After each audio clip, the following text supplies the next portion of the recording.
Combien toi tu sais, Seigneur, le besoin de mon âme et le besoin du cœur de tous ceux qui sont présents aujourd'hui. Qui d'autre que toi, Seigneur, sait à quel point l'effort humain est vain?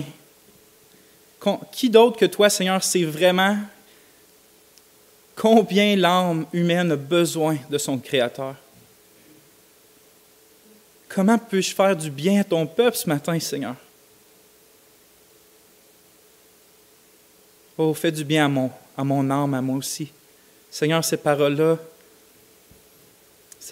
qu'on va entendre aujourd'hui, qu'elles soient ta parole, qu'elles viennent de ta bouche, qu'elles soient dans nos cœurs, que ton esprit les applique à chacune de nos situations. Seigneur, aujourd'hui, par la prédication, appelle ton peuple de nouveau à s'engager totalement avec toi, à avoir un cœur uni et simple pour toi, puis pas d'être partagé avec plein de choses. Mon propre cœur, Seigneur, en horreur lorsque je découvre, et combien je découvre souvent, qu'il y a une partie de mon cœur qui n'est pas pour toi. Seigneur, ta parole est vivante, plus tranchante qu'une épée à 2 tranchants pour séparer moelle et âme, Seigneur, et os, et toute chose. Ta parole, elle est vivante. Elle est la vérité. Qu'aujourd'hui, ta parole soit proclamée avec passion et simplicité pour la joie de ton peuple qui se glorifie en toi seul. Oui, appelle-toi un peuple saint, un peuple joyeux, par ton esprit, pour le Christ, pour ta gloire. Amen.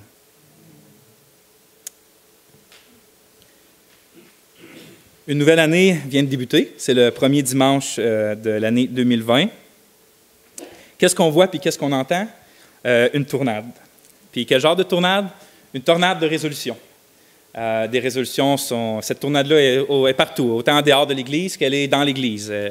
Puis personnellement, je suis favorable à ça, moi, la prise de résolution. Je crois que l'être humain est fait pour avancer avec des buts en avant de lui. Que s'il n'y a aucun but, bien, il devient comme une espèce de larve qui ne se transformera jamais en papillon. Moi, en tout cas, pour mon expérience, si je n'ai pas de but en avant de moi, si je n'ai pas une vision, si je n'ai pas quelque chose que je veux, ou quelque chose que je veux qui arrive, ou peu importe, je sais que je me mets à tourner en rond, puis il n'y a pas grand-chose ça n'ira pas très, très loin. Donc, je crois, puis je prends des résolutions même, Dieu est témoin, je vais prendre des résolutions chaque matin, je pense. C'est tout à cause que je ne les respecte pas, qu'il faut que je les reprenne chaque matin, mais je prends des résolutions assez fréquemment. Assez même, je pense que c'est littéralement chaque matin. Mais quand même, une fin d'année puis un début d'année, selon moi, c'est un moment particulièrement à propos pour regarder en arrière autant qu'en avant, puis méditer ce qu'on considère avoir manqué dans dans la dernière année. Je ne parle pas manquer d'argent, des choses comme ça, je parle manquer dans notre vie, dans notre âme, dans notre caractère, dans ce qu'on devait faire, dans ce qu'on veut faire. Puis en même temps, de regarder par en avant puis de dire qu'est-ce que je vais changer ou mettre en pratique ou arrêter de faire pour atteindre les buts que je me fixe. Je pense que c'est un bon moment au début d'une nouvelle année. Donc, j'entends ces temps-ci, puis moi-même, je dis souvent à ma propre âme puis aux autres, je veux davantage lire la Bible, je veux davantage prier, je veux davantage méditer la parole, je veux plus lire régulièrement des ouvrages chrétiens, je veux parler plus de Jésus, je veux donner plus d'argent, je veux m'impliquer plus dans l'Église ou dans la communauté, je veux arrêter d'élever la voix à mes enfants, je veux arrêter de faire ci, je veux passer moins de temps devant la TV, je veux m'entrer... Quand je parle de tornade, c'est ça que je parle. Puis c'est ça en ce moment dans ma vie. Puis on voit plein de choses, mais on voit plein de bonnes choses dans cette tornade-là. Mais je me dis, la question que j'avais cette nuit, c'est si au lieu de se poser cette question-là, qu'est-ce que je veux pour 2020? Si on se poserait une autre question, qu'est-ce que Dieu veut pour moi en 2020? Est-ce qu'on arriverait aux mêmes réponses, aux mêmes résolutions? Quelqu'un pourrait dire, ben oui, parce que moi, ma résolution, c'est de lire plus la Bible. Dieu veut que je lise la Bible, donc oui, c'est la même réponse. Oui puis non. C'est vrai que Dieu veut que tu lises la Bible, mais il ne veut pas que tu lises la Bible pour lire la Bible dans le but de lire la Bible comme but ultime, puis résolution ultime de lire la Bible. Dieu n'est pas intéressé à ça. De la même manière, de croire que de donner ton argent ou de ton temps à la communauté de Rouen ou à l'Église locale, que d'assister régulièrement au culte ou plus régulièrement, que de lire la Bible un an, que de lire les 1500 pages de l'Institution de la religion chrétienne de Jean Calvin, ou arrêter de regarder la télévision, ça va automatiquement faire que ces choses-là, Dieu va prendre plaisir dedans. Si tu penses automatiquement que si tu prends des résolutions qui sont bonnes, que Dieu prend plaisir dedans, c'est très mal connaître Dieu. C'est très mal connaître Dieu. Jésus a dit ça. En parlant, il parlait aux pharisiens, puis il a cité Isaïe, mais en parlant aux pharisiens qui sont ceux qui donnaient leur dîme, ceux qui essayaient dans les moindres détails de respecter la loi, ces gens-là qui priaient, qui donnaient leur argent, Jésus dit ça, « Ce peuple m'honore des lèvres, mais leur cœur est très éloigné de moi. » Donc si par exemple, selon le verset-là, je prends la résolution, moi cette année, d'honorer davantage Dieu par ma bouche, est-ce que automatiquement c'est quelque chose que Jésus prendrait plaisir dedans? Pas selon le verset qu'on vient de lire. Pas si notre cœur est très éloigné du Christ. Pas si notre cœur est très éloigné du Christ. L'apôtre Paul va dans le même sens que le Seigneur. À partir du chapitre 12 de l'Épître aux Romains, il y a une nouvelle section qui commence à cette épître-là, puis c'est une section pratique. Paul veut dire des choses que les chrétiens vont faire, que ce soit des attitudes d'amour, que ce soit des bonnes œuvres. Il va dire, faites ceci, priez comme ça, pensez comme ça, agissez comme ça. Il va leur dire plein de choses, mais avant de leur dire ça, il veut les exhorter à quelque chose qui est encore plus important que des bonnes œuvres, qui est encore plus, qui est fondamental avant même de parler de faire des bonnes actions ou des bonnes résolutions. Il écrit en Romains 12.1, j'étais supposé de prêcher là-dessus, finalement, c'est pas ça. Ça a changé cette nuit, mais je veux quand même le mentionner. Nous lisons en Romains 12.1, « Je vous exhorte donc, frères, par les compassions de Dieu, à faire plein de bonnes œuvres. » Non, pas tout de suite, ça va venir dans les versets après. Il dit avant, « À présenter vos corps en sacrifice vivant, saint, agréable à Dieu. » Voyez-vous, frères et sœurs, il y a quelque chose qui est bien plus fondamental puis important que les actes extérieurs de la piété, puis que les œuvres de miséricorde, ou les œuvres d'amour, les bonnes œuvres. Puis c'est ça la chose la plus importante. Votre vie entière, votre âme et votre cœur, sont-ils pleinement à votre Dieu? Est-ce que vous vous êtes offert à Dieu comme un sacrifice vivant, saint et agréable? Oui, Dieu demande et exige beaucoup de choses de ses enfants. Il va leur demander de faire ça, de donner ci, de faire ça. On voit ça dans le Nouveau Testament, plein de commandements.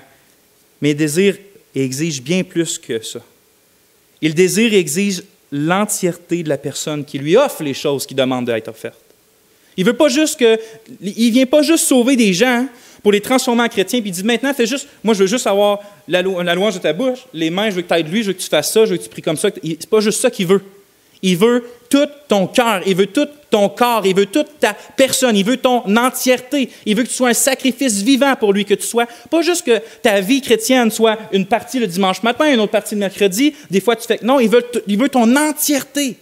Pour lui, la vie chrétienne, c'est une vie de louange, c'est un sacrifice continuel qui lui est offert. Voilà ce que Dieu demande et exige de toi en ce début-là de l'année. Voilà ce que Dieu demande et exige de moi en ce début-là de l'année 2020. Si on poserait la question, qu'est-ce que tu veux que je fasse, Seigneur, en 2020? Qu'est-ce que tu attends de moi? Bien, la réponse fondamentale, avant de commencer à fixer un peu là, réparer une petite chose là, m'arranger un peu ici, arrêter de faire ça, avant ça, Dieu dirait, donne-moi l'entièreté de ta vie et de ton cœur. L'entièreté. Pas 90, pas 95, pas 99, 100% de ta vie, de ton corps, de ton cœur. Frères et sœurs, pensons même pas une seconde à prendre la résolution de lire la Bible ou de prier chaque jour si on ne désire pas prendre avant ça la résolution de donner tout notre cœur à Dieu. Un peu la même chose que Jésus a dit, pensons pas qu'on fait nécessairement bien à cause qu'on loue Dieu et on honore Dieu de toutes sortes de façons, mais que notre cœur est très éloigné de lui. Dieu ne prend pas plaisir à ce genre de religion-là. Il ne prend aucunement plaisir dans ce genre de religion-là. C'est de ça qu'on va parler aujourd'hui. Il veut ton cœur, il veut des pensées. Le reste, c'est des accompagnements. Il veut le plat principal. Il veut ta personne tout entière. Donc, c'est ça qu'on va parler. C'est pour ça que mon titre s'appelle « Un cœur entier pour Dieu ». Puis pour commencer à en parler, je vous fais tourner dans Exode 20. C'est là qu'on va passer la plus grande partie du message. Exode 20.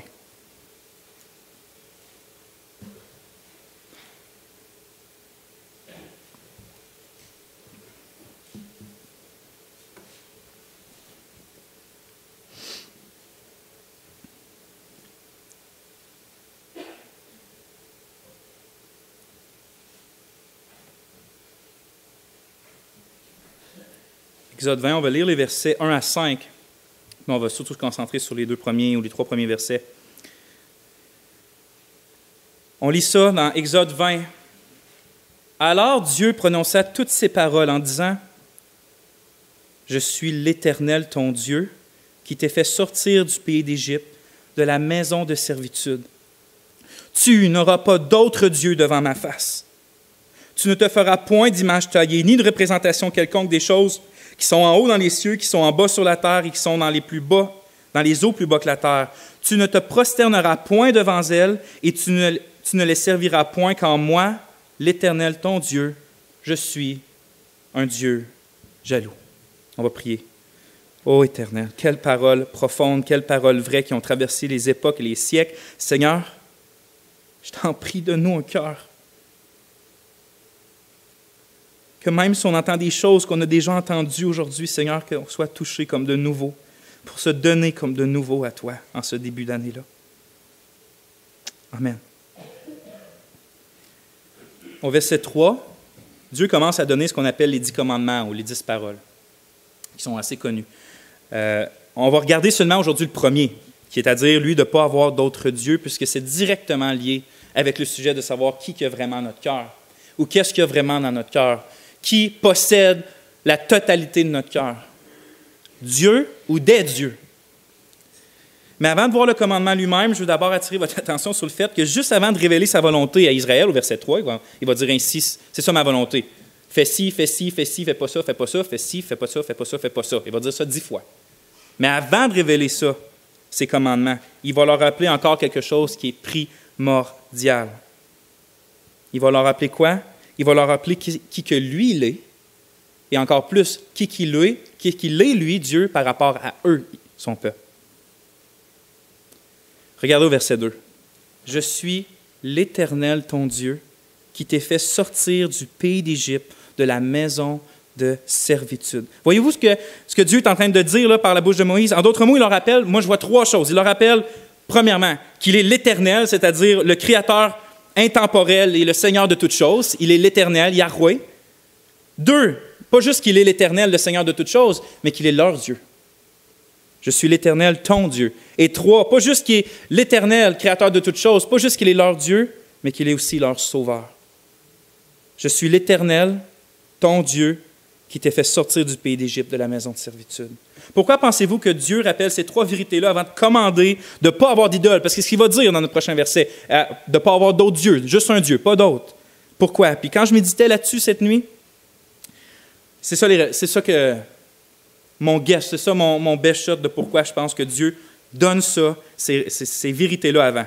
La première, c'est pour leur rappeler que ce peuple-là, auquel il va donner des commandements, c'est sa possession à lui. Ils lui appartiennent à lui. Il ne les emprunte pas.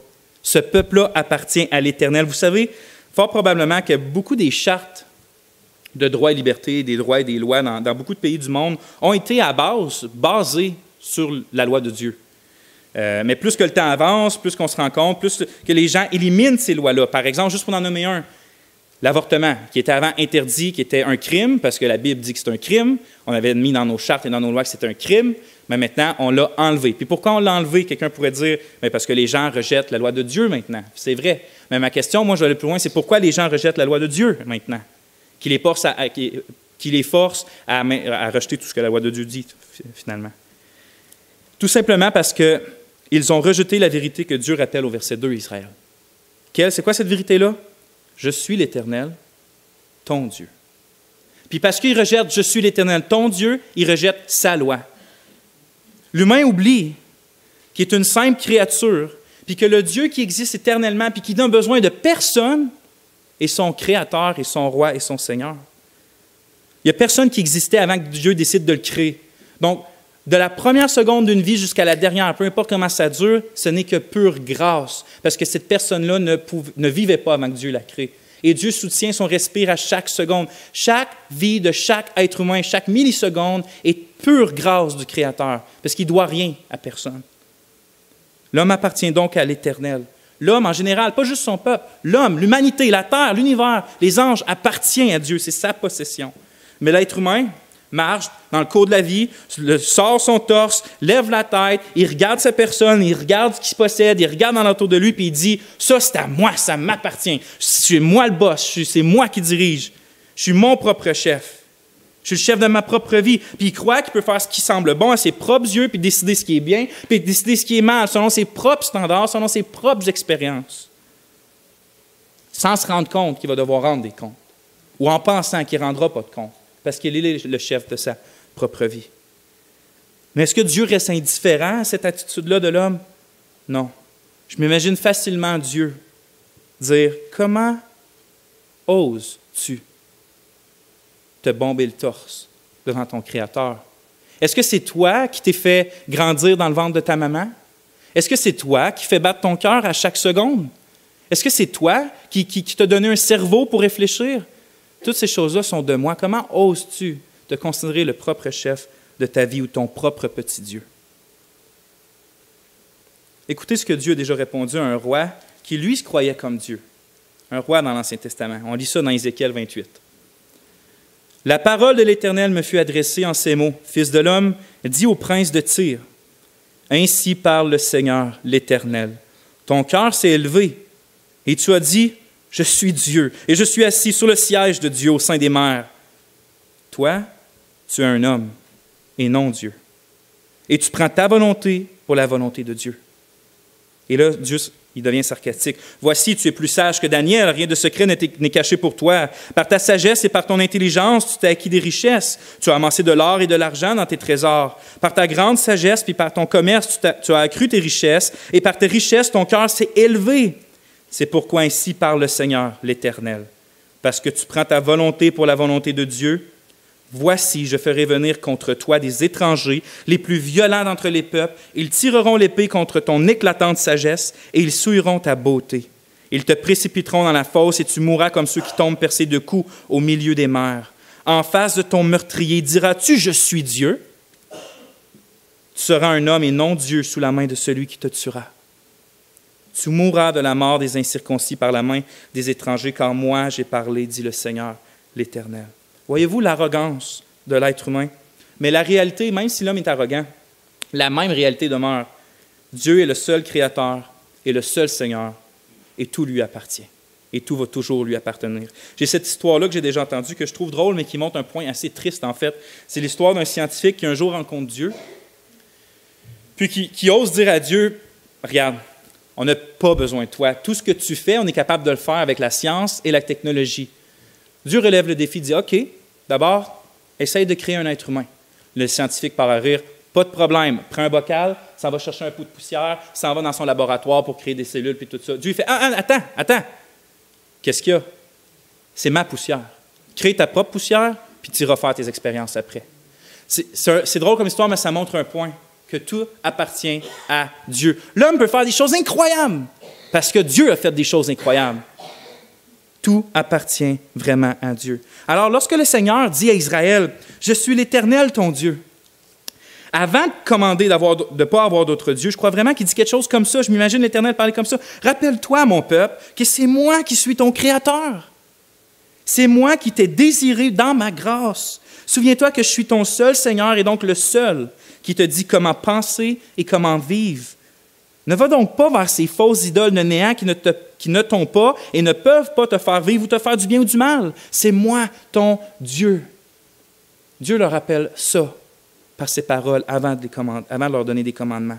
Mais comme j'ai dit, Dieu ne leur rappelle pas simplement qu'il est leur Seigneur et leur Créateur. Il rappelle aussi qu'il est leur Sauveur.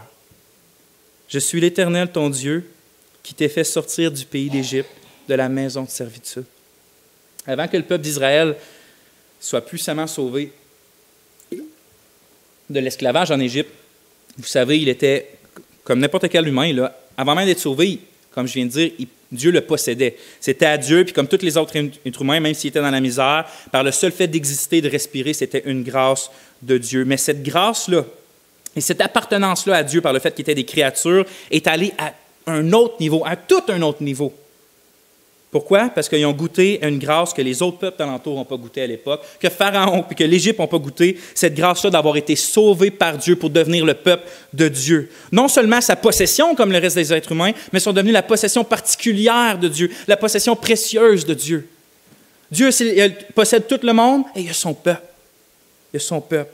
Puis, Église de Jésus-Christ, oublions pas ça, nous aussi. Oublions pas ça, que nous aussi, c'est la même chose. Nous aussi, Oui, tout le monde appartient à Dieu, mais nous, on lui appartient d'une manière bien plus spéciale, bien plus unique, bien plus gracieuse, même plus gracieuse puis plus glorieuse que le peuple d'Israël à l'époque où que Moïse écrivait. On est les enfants de Dieu, les enfants d'adoption par Jésus-Christ, nous dit la parole. Pas juste serviteurs, pas juste esclaves, enfants de Dieu qu'on est appelés. Le Dieu qui va dire d'avoir aucune idole dans nos vies, puis c'est le message d'aujourd'hui, Dieu ne veut pas qu'on ait des idoles, ne veut pas qu'on ait d'autres dieux. C'est le Dieu, là. Ce n'est pas un Dieu lointain qui nous commande du fond de l'univers froidement puis dit « fais ceci ou fais cela ». Frères et sœurs, c'est le Dieu qui nous a sauvés de l'enfer.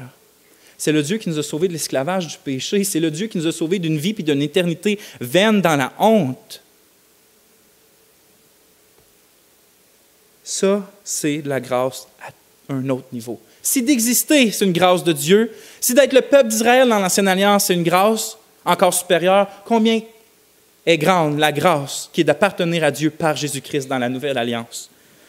Nous tous, frères et sœurs, on était tous errants comme des brebis sans Dieu dans le monde, sans espérance, dans le noir total.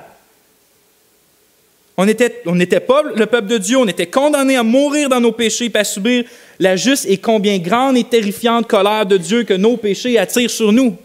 C'était ça notre destinée, avant que Dieu nous appelle, avant que Dieu nous sauve. Mais, maintenant on est quoi? Mais maintenant on est le peuple de Dieu. On n'est plus l'ennemi de Dieu, on est le peuple de Dieu. Par la vie du Seigneur Jésus-Christ, par sa mort sur la croix, par sa résurrection d'entre les morts, on a le pardon des péchés par le simple fait de quoi? Parce que Christ a tout fait, nous, on se détourne de nos idoles et on fait confiance dans ce merveilleux Sauveur-là qui se présente à nous. Comme seule espérance et ancre solide de notre âme, on dit, oui, c'est lui mon Sauveur et je lui fais confiance. Par ce simple acte-là de confiance, on est libéré de la condamnation de nos péchés. Je peux me lever un matin et pas sentir pesant la honte de tout ce que j'ai fait puis de tout ce que je vais faire. Je peux me lever le matin et dire, Dieu m'est disponible. Je ne suis pas tout seul. Je peux respirer. Je peux vivre. Je peux goûter à quelque chose de bien plus excellent que ce monde-là m'a toujours proposé. On a aussi quoi? L'Esprit Saint qui crie quoi? Abba, Père. Abba, c'est l'araméen qui veut dire Père d'amour. On est enfant de Dieu, on est héritier de Dieu, on est co-héritier de Christ. Est-ce que vous avez déjà pensé à ça? On lit ça, mais on n'est pas juste esclave, on n'est pas juste enfant. Ça dit qu'on est héritier de Dieu, co-héritier de Christ, c'est-à-dire un héritage égal à celle de Jésus-Christ, le Seigneur qui est assis sur le trône de Dieu. C'est-à-dire que tout ce qui est à Christ, autant la joie que les possessions que le règne, est à nous. C'est pour ça qu'on est appelé qu'on va régner avec lui, qu'on va être assis avec lui, qu'on va posséder la joie éternelle avec lui, qu'on va voir Dieu. Tout ce que Christ, on est appelé comme ça, frères et sœurs. C'est ça que Dieu nous donne. Puis il nous donne d'avoir l'espérance certaine de savourer la gloire de Dieu pour l'éternité. Par la mort du Fils unique, Dieu nous a acquis. Puis je le répète, ça, c'est de la grâce. On est la possession de Dieu d'une manière bien unique. Nous sommes à lui par Jésus-Christ. Notre âme lui appartient, notre cœur lui appartient, notre corps lui appartient.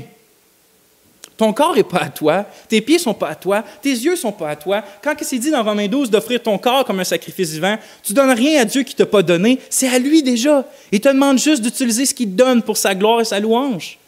Mais tout est à lui. Regardez, dans 1 Corinthiens 6, ne savez-vous pas que votre corps est le temple du Saint-Esprit qui est en vous, que vous avez reçu de Dieu et que vous ne vous appartenez point à vous-même, car vous avez été rachetés à un grand prix.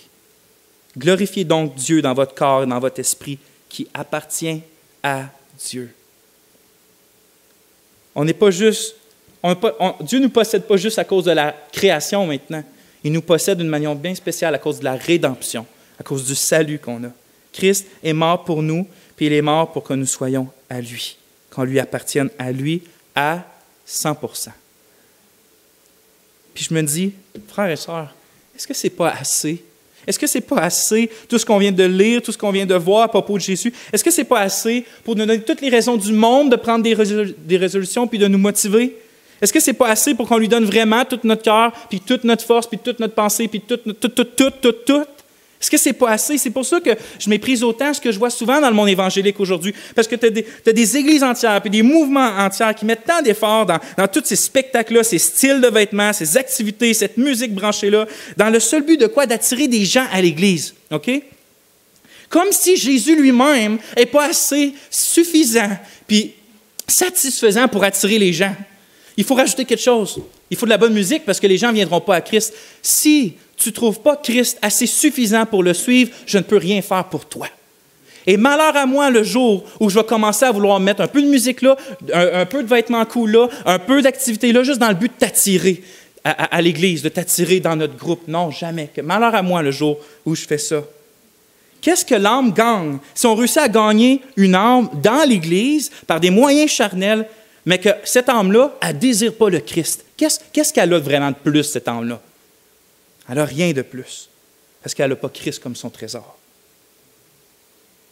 Et maintenant, pensez-y, frères, sœurs, pensez-y. Est-ce qu'on veut vraiment d'autres dieux dans notre cœur? Est-ce qu'on en veut vraiment d'autres? Est-ce qu'on veut vraiment avoir un cœur partagé entre Dieu et quoi que ce soit d'autre? Le seul vrai Dieu, comme on vient de le voir, a fait de nous sa possession toute particulière. Il nous prend, c'est écrit dans Isaïe, comme une couronne de gloire sur lui, comme un bijou précieux. Il nous garde comme la prunelle de ses yeux. L'appartenance à Dieu, la grâce de Dieu. Voyez-vous pourquoi maintenant Dieu rappelle ça avant de donner ses commandements? Il rappelle ça avant de donner ses commandements. Bien sûr que je ne veux pas d'autre Dieu que mon Dieu. Puis que mon âme est triste. Quand je découvre encore dans mon cœur que je tiens quelque chose, que je ne le donne pas à Dieu, que je ne suis pas satisfait en Dieu là-dedans, que je veux le garder pour moi, que je n'y donne pas cette partie-là de ma vie ou cette partie-là de mon corps. Je veux lui seul. Présentez-moi personne d'autre que lui. Je ne veux pas d'autre Dieu que lui. Et je sais que vous n'en voulez pas d'autre que lui. Alors regardez maintenant le commandement de Dieu, le premier commandement, au verset 3.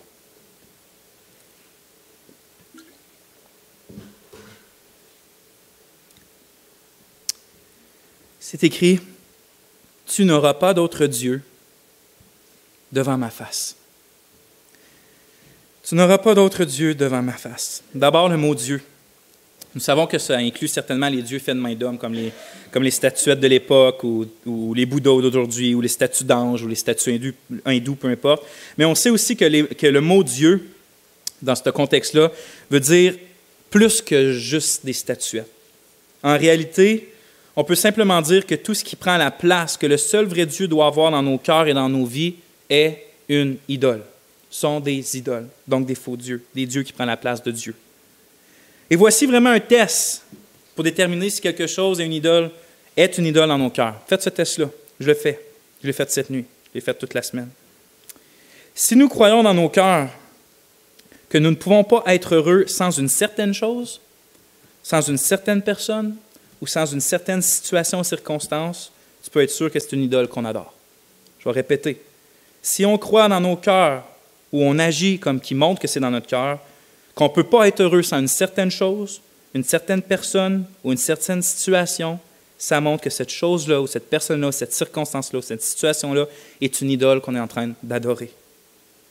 Ça peut être absolument n'importe quoi. Sécurité, bien matériel, connaissance, santé, notre propre personne ou d'autres personnes.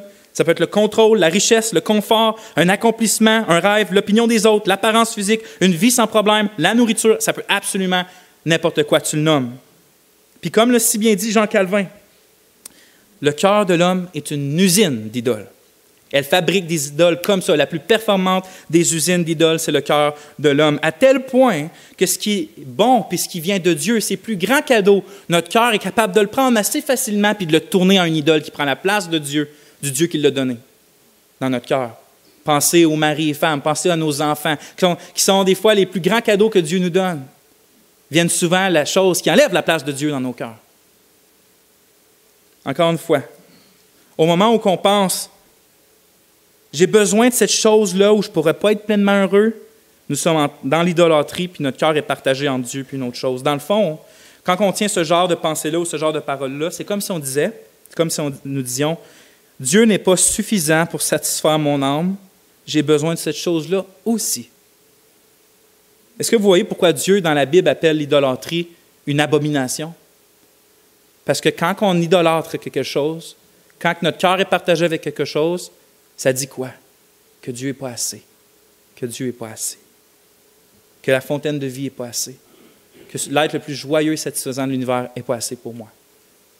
Frères et sœurs, réfléchissons encore attentivement. Puis avouons-le. Lequel de nos idoles a tellement satisfait notre âme qu'on est prêt à vivre une vie de sacrifice puis d'amour pour les autres, puis même de mourir, puis tout ça avec une joie qui surpasse toutes circonstances? Lequel des choses à lesquelles on tient nous a amenés à être comme ça? Aucune. Pourquoi? Parce que ces choses-là qui prennent la place, trop de place dans notre cœur puis nos pensées, c'est des choses de néant, c'est des choses passagères comparées à notre Dieu créateur, à notre Dieu sauveur. Il y a juste Dieu qui peut nous donner un bonheur durable au point où que ça coule comme un fleuve d'eau vie qui peut nous emmener à même mourir dans la joie, puis à même mourir pour les autres. Mais des idoles ne vont pas nous porter à faire ça.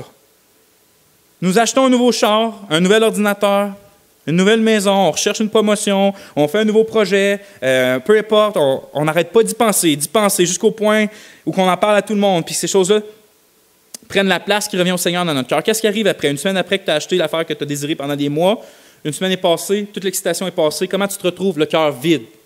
Le cœur vide, vous savez de quoi je parle. Peu importe c'est quoi le projet, peu importe c'est à quoi vous regardez, ça peut être la meilleure chose du monde. Après combien de temps ça va vous avoir le cœur vide? Vide, vide, vide. Écoutez ce que le prophète Samuel dit. 1 Samuel 12. Samuel dit au peuple, « N'ayez point de crainte, vous avez fait tout ce mal. » Vous avez péché, vous avez fait tout ce mal, mais ne vous détournez pas de l'Éternel et servez l'Éternel de tout votre cœur. Ne vous détournez pas, sinon vous iriez après des choses de néant qui n'apportent ni profit, ni délivrance, parce que ce sont des choses de néant. Ce passage-là est extraordinaire parce que le peuple a péché contre Dieu. Il a péché gravement contre Dieu. Mais au lieu, Samuel, de dire « OK, tu as péché contre Dieu, va-t'en Dieu », il l'encourage à rester accroché à son Dieu parce que Samuel a une crainte, et cette crainte-là, c'est que si ce peuple-là reste trop dans la honte et la culpabilité au point de se détourner du Dieu vivant, il sait qu'il va se tourner vers des idoles qui vont finalement courir à leur plus grande perte. Donc, il les encourage, il dit, « OK, vous avez fait ce mal-là, mais faites pas l'erreur d'en plus continuer puis de vous détourner de Dieu. Accrochez-vous de tout votre cœur à l'Éternel, sinon quoi? Vous allez aller après des idoles de néant. » Des idoles de néant, parce que c'est toujours c'est toujours la cause à effet de ce qui se passe dans nos vies. S'il y a quelque chose qui prend la place de Dieu dans notre cœur, c'est toujours à cause qu'on n'a pas été assez en communion avec Dieu. Parce que si on a été en communion avec Dieu au point qu'il prend tout notre cœur, il n'y a plus de place pour rien d'autre. Il n'y a plus de place pour rien d'autre. Pourquoi pas avoir d'autres dieux? Parce qu'il y en a un seul, c'est l'Éternel des armées. Puis lui seul peut autant sauver que détruire, rendre malade que guérir, angoisser nos âmes comme les satisfaire pleinement. C'est lui notre Dieu et il y en a un seul. On va continuer dans notre passage d'Exode. Il est écrit, « Tu n'auras pas d'autre Dieu devant ma face. Tu n'auras pas d'autre Dieu devant ma face. » Et remarquez qu'il n'est pas écrit, « Vous n'aurez pas d'autre Dieu devant vos faces, mais devant ma face. » Puis pour moi, c'est toute une différence. Parce que s'il faudrait juste pas avoir d'autre Dieu devant nos faces, ça veut dire qu'on pourrait en avoir à côté de nous puis en arrière de nous. Ce que je veux dire, je m'explique, c'est qu'on pourrait faire, comme on a souvent tendance à le faire, Dieu est le premier dans ma vie, avant de ma face, mais après lui, c'est moi, puis après lui, c'est ma famille, puis après lui, c'est le sport. Mais Dieu ne ordonne pas ça, il dit, tu n'auras pas d'autre Dieu devant ma face. Puis puisque sa face, c'est une façon de parler de sa présence omniprésente, ça veut simplement dire que tu ne vas pas avoir d'autre Dieu du tout. Voyez-vous, Dieu ne veut pas simplement être le premier dans nos vies. Comme si la plus grande partie de notre cœur devait lui être réservée, mais que les autres choses pourraient être remplies de d'autres choses. Ces autres choses-là, c'est des idoles. Dieu ne veut pas être le premier. Il veut être le premier. Il veut être le deuxième. Il veut être le troisième. Il veut être le quatrième, cinquième, sixième. Il va avoir tout ton cœur. On ne peut rien mettre devant ou à côté ou en arrière de la face de Dieu. Dieu veut que tout notre cœur soit pour lui seul. Ça veut dire que toutes les autres choses dans nos vies ne doivent pas prendre une partie de nos cœurs. Ça ne veut pas dire qu'on ne peut pas aimer d'autres choses. Ça ne veut pas dire qu'on ne peut pas trouver du plaisir en d'autres choses, dans nos enfants, dans nos épouses. Mais ces choses-là ne vont pas prendre une partie de notre cœur. Ils vont trouver leur place dans un cœur déjà plein de Dieu, déjà rempli de Dieu. C'est la seule façon d'éviter que ces choses-là prennent réellement une part de notre cœur et enlèvent une place à Dieu. C'est que notre cœur soit rempli à 100% de Dieu, qu'il laisse. Puis naturellement, les autres choses vont graviter alentour, puis vont trouver leur expression dans ce cœur-là rempli de Dieu. J'ai un autre passage que je vais aller, mais juste avant de tourner, il y a une parole au verset 5 que j'aimerais faire une remarque dessus. C'est écrit « Tu ne te prosterneras point devant elles, et tu ne les serviras point, car moi, l'Éternel, ton Dieu, je suis un Dieu jaloux. » Un Dieu jaloux. Il y a beaucoup à dire sur la jalousie de Dieu, trop pour le reste du message. Mais il est important que je mentionne un aspect qui est lié à l'idolâtrie. En fait, c'est le contexte dans lequel Dieu le nomme, dans Exode 20. D'abord, la jalousie de Dieu, il faut comprendre qu'elle est extrêmement différente de la jalousie des hommes, qui sont jaloux parce qu'ils ne possèdent pas quelque chose que quelqu'un d'autre a et qu'eux veulent. Ce n'est pas ça. La nature de la jalousie de Dieu vient, oui, du fait qu'il est le seul Dieu saint qui possède toutes choses. Tout est à lui. Fait qu'il est jaloux, il veut garder les choses qui sont à lui dans ce sens-là, mais elle est aussi liée à son amour pour nous. La jalousie de Dieu est liée à son amour pour nous. Aujourd'hui, je sais, le monde croit que le vrai amour, c'est d'accepter tout ce que quelqu'un croit, tout ce que quelqu'un fait, puis si tu dis quelque chose contre ça, tu ne l'aimes pas, tu es intolérant. Si tu ne laisses pas quelqu'un penser comme qu'il pense, ou si tu oses dire à quelqu'un, c'est peut-être n'importe quoi ce que tu penses, tu es intolérant et tu manques d'amour. Ça, c'est la pensée d'aujourd'hui. Pour moi, pour le dire simplement, c'est stupide de penser comme ça. Je vais vous le montrer avec un exemple. Je vous l'ai déjà dit, puis je vous le redis. Imaginez que mon Noam, 5 ans et demi, croit qu'il est Superman. Puis qu'il croit tellement qu'il est Superman qu'il peut arrêter un 45 pieds avec du bois dessus, qui pèse des milliers de livres, avec sa main, avec ses pouvoirs. Donc là, puis en plus, l'autre fois, c'est quasiment arrivé, mais bon, ça c'est une autre histoire. Caro n'est pas là. Super. Je sais, je le dirais. Mais imaginez, il est là, puis moi, je suis sur... Mais là, pas chez nous, mettons sur le bord de l'autoroute. Puis là, je regarde mon fils. Il est là, puis il attend le 45 pieds qui arrive, là, à 120 à l'heure. Puis là, il y a quelqu'un qui vient à côté de moi, il dit « Qu'est-ce que tu fais? » Je dis « Ah, je regarde mon fils, je l'aime tellement. » Puis il me dit « Qu'est-ce qu'il fait là, ton fils? » Ah, tu ne savais pas, mon fils, il se croit vraiment pour Superman. Puis tu vois le 45 pieds qui arrive là-bas à 120? Il pense qu'il peut l'arrêter avec ses pouvoirs. Je l'aime tellement, mon fils. Il ferait... Ou est-ce que vous pensiez qu'il ferait... Hey, t'es vraiment un papa qui aime son fils, de le laisser croire comme ça qu'il est Superman. T'es vraiment bon. Non, il ne ferait pas ça. Il me tasserait ou il me frapperait. Il me dit, qu'est-ce que tu penses? T'aimes pas ton fils? De le laisser agir comme ça? Il va se faire frapper, il va mourir, ton fils. Va le chercher. C'est comme ça qu'il penserait. C'est comme ça qu'il me parlerait. Voyez-vous, Dieu, il sait qui lui il est. Il sait qu'il est Dieu, le seul Dieu. Il sait qu'on ne va jamais prospérer, on ne va jamais se réjouir dans notre âme si on ne reconnaît pas qui lui il est, si on n'obéit pas à ses commandements, puis si on ne veut pas être ou vivre une vie en accord avec sa volonté. Puis en plus, s'il n'est pas notre ultime trésor. Dieu sait que s'il n'est pas notre ultime trésor, on court à notre perte. Et si Dieu nous aime jalousement, puis c'est le cas, et si Dieu s'inquiète de notre bien-être, et c'est le cas, il va nous arrêter dans notre folie. Comme j'aurais dû arrêter Noam devant le... je l'ai arrêté, mais dans mon histoire, que je devrais l'arrêter devant le 45 pieds. Alors, quand Dieu nous commande de ne pas avoir d'idoles, c'est parce qu'il nous aime. Il sait que les idoles sont des tueurs de joie et de paix. Elles sont vaines et elles ne peuvent rien apporter de vrai. Le péché nous fait croire qu'il va nous apporter quelque chose, mais en réalité, il va nous détruire à petit feu ou à feu rapide. Puis, c'est pas étonnant. Des fois, est-ce que vous ne demandez pas, moi j'ai eu déjà ce questionnement-là, Dieu, pourquoi tu ne me libères pas de cette facette-là de mon caractère ou de ce péché-là qui traîne dans ma vie que j'essaie de me débarrasser? Pourquoi tu ne m'en libères pas? Tu peux m'en libérer comme ça.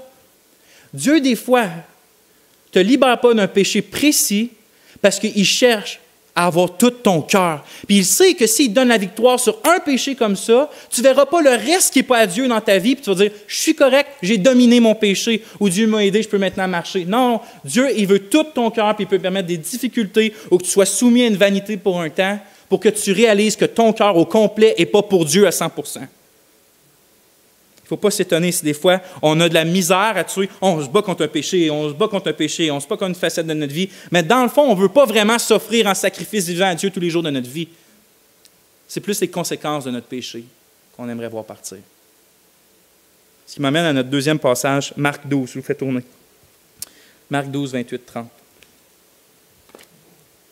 Marc 12, 28, 30.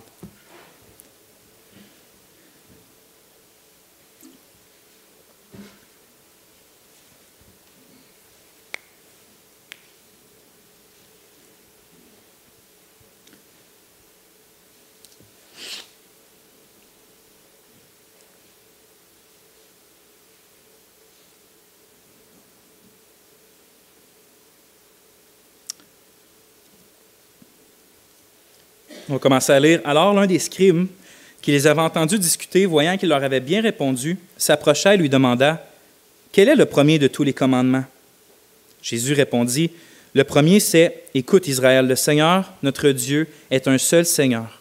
Tu aimeras le Seigneur, ton Dieu, de tout ton cœur, de toute ton âme, de toute ta pensée et de toute ta force. C'est là le premier commandement. Et le second lui est semblable. Tu aimeras ton prochain comme toi-même. » Jésus dit, « Tu aimeras le Seigneur, ton Dieu, de tout ton cœur. » Pour les Hébreux, contrairement à notre culture occidentale du 21e siècle, le cœur représente beaucoup plus que les émotions. Pour nous, le cœur, ici, ça représente essentiellement les émotions, les sentiments, mais pas pour les Hébreux. En fait, pour eux, dans la Bible, le cœur, c'est notre nous, c'est nous au plus profond, c'est notre vrai nous, c'est le centre de contrôle de notre vie, c'est la chose qui contrôle notre volonté, notre intelligence et oui, nos émotions, mais c'est bien plus que juste nos émotions. Puis ce que Jésus dit, c'est qu'avec ce centre-là de contrôle de qui qu'on est vraiment, avec tout ce que nous sommes, nous devons aimer Dieu. Avec notre entièreté, on doit aimer Dieu. Si on aime Dieu de tout notre cœur, bien, on va l'aimer avec tout le reste. Vous comprenez? Si Dieu possède ton cœur, il possède aussi ton corps, parce que ton cœur, c'est ce qui va t'amener à avoir telle volonté et à avoir tel désir. Puis là, souvent j'entends, vous savez, on ne juge pas un livre par son couvert, hein, on dit ça, par la couverture. Puis souvent les chrétiens vont dire ça, vont dire, regarde, je sais, là, toi tu regardes à ma vie puis tu juges telle chose, là, mais tu ne vois pas ce que j'ai en dedans pour Dieu. La Bible va dans un tout autre sens. En fait, on voit ce qu'il y a en dedans à cause de ce qu'on voit en dehors. Si tu aimes Dieu de tout ton cœur en dedans, si Christ est ton trésor, mais qu'avec tes yeux, avec mes yeux, je vois dans tes yeux que tu regardes la pornographie, je sais, et où ton cœur? C'est la fenêtre qui me mène directement vers ton cœur. Ne dis pas, je sais, je fais telle action, puis telle action, bien, dans le fond, j'aime vraiment Jésus-Christ. C'est un mensonge, tu te leurres toi-même, c'est pas vrai ça. Comment la Bible présente l'humain dans son total, c'est que l'humain va toujours suivre ce que veut son cœur, et son cœur va l'emmener à bouger ses doigts d'une certaine façon, à faire quelque chose avec ses yeux différents, à marcher d'une certaine façon, dans le sens, pas une démarche, mais de marcher avec Dieu au lieu de marcher avec le monde. C'est pour ça que dans notre verset de Romains 12:1, tantôt, Paul disait « Offrez votre corps comme un sacrifice vivant ». Il ne veut pas dire juste votre corps puis pas votre cœur. Il va voir un peu plus loin qu'il faut avoir notre pensée complètement renouvelée. Donc, il parle de toute la personne, sauf que il va être sûr que les Romains sachent que si Dieu possède vraiment leur cœur, ça va se manifester dans leur corps. Si Dieu les a vraiment changés, au lieu d'utiliser leurs mains, leurs pieds, leur bouche comme des instruments d'injustice pour créer l'iniquité, ils vont s'en servir pour honorer Dieu. Leur bouche va servir pour honorer Dieu, bénir les autres, faire du bien. Leurs mains pour servir les autres. Si Dieu possède ton corps, il possède aussi ton corps. Comme je l'ai dit, Dieu n'est pas intéressé par un cœur partagé, on l'a vu. Dieu n'est pas intéressé par un cœur partagé comme... Il n'est pas glorifié par un cœur qui donne 75%, mais qui garde 25% pour le travail, ou les jeux vidéo, ou le sport, ou un époux, etc. Et comprenez-moi bien, je ne suis pas en train de dire que le travail, c'est pas bien, que c'est mal. Je ne suis pas en train de dire que de rechercher à avoir des promotions, c'est mal. Pas du tout. Le sport, c'est pas mal non plus. Avoir des voitures, c'est pas mal. Le problème, c'est quand ces choses-là deviennent si essentielles à notre plaisir que nous leur réservons une place qui devrait être à Dieu seul dans nos vies. Frères et sœurs, pourquoi on hésite à se donner entièrement à Dieu? Pourquoi? Pourquoi on attend? Pourquoi attendre un jour de plus? Pourquoi attendre une année de plus? Peu importe ce que tu as vécu cette année, pourquoi aujourd'hui, ce ne serait pas le premier jour où tu irais t'enfermer dans un placard pour dire « Seigneur, c'est bon, je te donne toute ma vie. Je vais arrêter d'être un hypocrite, je vais arrêter que tu aies juste 50%, je vais arrêter que je t'honore à l'église, je ne t'honore pas à la maison, je vais arrêter ça, Seigneur. Je veux te donner toute ma vie parce que tu mérites toute ma vie. » Frères et sœurs, il est temps que ça cesse. Puis je sais que les paroles que je vais dire peut-être vont paraître dures. Mais Dieu sait que ce qui me motive en ce moment, c'est son amour pour vous qui brûle dans mon cœur et qui me force ou qui m'emmène à dire ces paroles-là. Mais frères et sœurs, c'est assez d'avoir un pied d'un côté, puis c'est assez d'avoir un pied de l'autre. Comme a dit Élie, « Jusqu'à quand boiterez-vous des deux côtés? Si l'Éternel est Dieu, allez après lui. Si c'est Baal, allez après lui. » Jusqu'à quand on va avoir un pied dans le monde puis un pied dans l'Église? Jusqu'à quand on va faire ça, frères et sœurs? C'est assez de donner la moitié de ce qu'on est à Dieu. C'est assez de venir à l'Église le dimanche matin, mais de vivre dans le monde toute la semaine. C'est assez de partager notre cœur entre Dieu et la pornographie ou entre Dieu et le travail. C'est assez, frères et sœurs. Il faut être patient. Un pasteur doit être patient. Vous devez tous être patient avec nos enfants, avec tout le monde. On doit être patient. Mais à un moment donné, vient le temps de dire que c'est assez. C'est assez. C'est assez. C'est ce que Dieu nous invite à faire ce matin, à chacun de nous, à moi le premier, à lui offrir la totalité de nos cœurs et de nos vies. Arrêtons de passer de un à l'autre. Si on croit que Jésus-Christ, c'est le trésor le plus satisfaisant de nos cœurs, bien, donnons-lui toute notre vie. Puis si on croit que Jésus-Christ n'est pas le plus grand trésor de nos cœurs, bien, buvons et mangeons et demain, on va mourir. Mais arrêtons d'être un pied dans un, puis un pied dans l'autre. Oubliez, frères et sœurs, toutes vos résolutions si cette résolution-là n'est pas faite avant, celle de vous donner entièrement à Dieu. Comment faire pour avoir la motivation ou le désir de m'offrir à Dieu au complet? Bon, on peut faire ce que Dieu lui-même fait dans Exode, c'est-à-dire de présenter comment il est le Dieu tout-puissant, créateur et sauveur, puis de méditer ça juste à temps que notre cœur soit ébloui, ou on peut faire comme Paul va faire dans Romains 12, c'est-à-dire il va inviter les lecteurs à méditer sur les vérités qu'on voit dans Romains 1 à 11. C'est écrit « Je vous exhorte donc, frères, par les compassions de Dieu, à présenter vos corps en sacrifice vivant, saint, agréable à Dieu. » C'est quoi la motivation que Paul donne? Il dit donc, il relie les versets chapitre 1 à 11, c'est-à-dire tout l'évangile du Christ manifesté dans le fait que Christ nous a justifiés, pardonnés, adoptés. Toutes ces vérités-là, Paul les résume par les compassions de Dieu. Donc, qu'est-ce que tu veux faire? Peut-être la meilleure chose pour toi tantôt et pour mon âme, c'est qu'on aille tantôt justement tout seul, qu'on se sépare de tout le reste, puis que tu médites et lis les versets, les chapitres 1 à 11 de Romains, sans arrêt, en méditant, puis en priant, puis en méditant, puis en priant, jusqu'au moment où que ton cœur régénéré va être ébloui devant Christ, va être ébloui devant son amour, va être ébloui devant sa majesté, qui va faire que tu ne peux rien faire d'autre que de dire « Prends ma vie au total, prends ma vie au total ». Juste à temps que tu sois bouleversé par l'amour qu'il y a pour toi. Et là, c'est sûr, par exemple, que ça va juste marcher avec ceux qui sont vraiment chrétiens. Plus le nouveau cœur que Dieu a donné à ses enfants. Vous voulez savoir le secret, un autre secret de la sanctification? Je l'ai dit un peu la dernière fois. Tu vois Christ de plus en plus clair, ton amour pour lui va grandir de plus en plus en pureté. C'est comme ça que les chrétiens, leur nouvelle nature, elle est faite. C'est sûr qu'un non-chrétien ou quelqu'un qui se pense chrétien et qui ne l'est pas, plus il apprend sur son Dieu, plus il va haïr son Dieu. Mais un vrai chrétien, plus il en apprend sur son Dieu et plus il voit clairement qui il est, plus son amour pour lui va grandir. Donc peut-être la meilleure chose pour toi, c'est d'aller te plonger dans ces chapitres-là jusqu'à temps que tu t'offres à Dieu comme un sacrifice vivant. Pour terminer, je vais citer un missionnaire puis je vais lire un verset. Le missionnaire s'appelle Paul Washer. Un missionnaire et influent prédicateur de notre siècle. Les plus jeunes, surtout, écoutez, soyez attentifs. Je n'ai jamais regretté quoi que ce soit que j'ai fait dans le nom de Christ, ou quoi que ce soit que j'ai abandonné pour lui. Mais je regrette ce que j'ai gardé.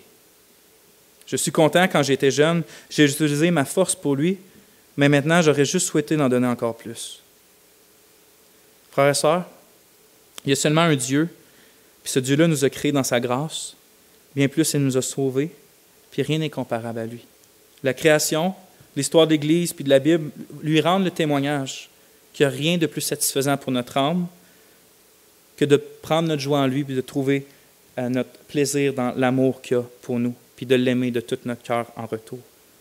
Frères et sœurs, poursuivons ensemble et personnellement cette année la gloire de notre Seigneur Jésus-Christ et offrons-nous à lui. Je termine avec 2 derniers versets qu'on trouve dans l'épître de l'apôtre Jean.